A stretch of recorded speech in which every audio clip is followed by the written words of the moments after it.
কুয়েতে এখনো হামলা চালিয়ে যাচ্ছে ইরান, সেখানকার অবস্থা জানাতে যুক্ত হচ্ছেন সহকর্মী সাদেক রিপন।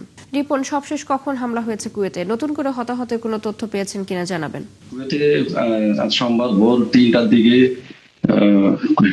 সালমিয়া, মাতলা, ফাহিম সব একাধিক স্থানে বিকট শব্দ হয়।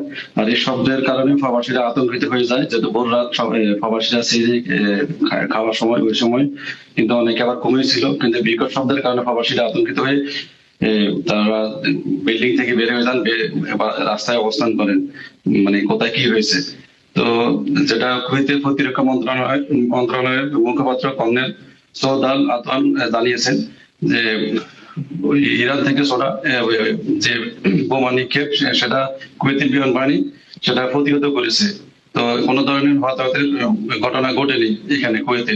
তবে আমরা আরেকটা জিনিস যেটা দেখেছি, গতকাল কুয়েতের স্বরাষ্ট্র মন্ত্রণালয় এখানে উন্মুক্ত স্থানে জনসমাগম, নৌকা ভ্রমণ এবং সমুদ্রের মধ্যে মাছ ধরা এগুলো নিষিদ্ধ ঘোষণা করেছেন। আর পাশাপাশি যেহেতু রমজান মাস, এখানে উন্মুক্ত স্থানে এবং মসজিদে ইফতারি প্রদান করা হয়। তো পরবর্তী নির্দেশনা না দেওয়া পর্যন্ত ইফতারি বিতরণ করবেন না।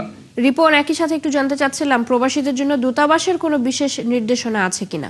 এর আগে দূতাবাসের ফেসবুক পেজে একটা বিজ্ঞপ্তি দিয়েছে এবং দূতাবাসের ওই বিজ্ঞপ্তির মাধ্যমে ওইখানে কিছু হটলাইন নাম্বার দিয়েছে, যে কোনো ধরনের হয় সমস্যা বা হলে তারা প্রবাসীরা যাতে ওই নাম্বারে যোগাযোগ করেন। একাধিক নাম্বার দেওয়া হয়েছে ওই বিজ্ঞপ্তির মধ্যে, এবং নিরাপদ স্থানে থাকার জন্য বলা হয়েছে। এবং পাশাপাশি কুয়েতে যেহেতু এগুলো আঞ্চলিক অভ্যন্তরীণ বিষয়, প্রবাসীরা যাতে এখানে যে হামলার বিভিন্ন তথ্য, ভিডিও, ছবি যাতে সোশ্যাল মিডিয়া প্রচার না করেন এবং কোনো ধরনের মন্তব্য না করতে প্রবাসীদেরকে আহ্বান জানানো হয়েছে। জি রিপন, অসংখ্য ধন্যবাদ আপনাকে যুক্ত হবার জন্য। আমাদের সাথে কুয়েত থেকে যুক্ত ছিলেন সহকর্মী সাদেক রিপন।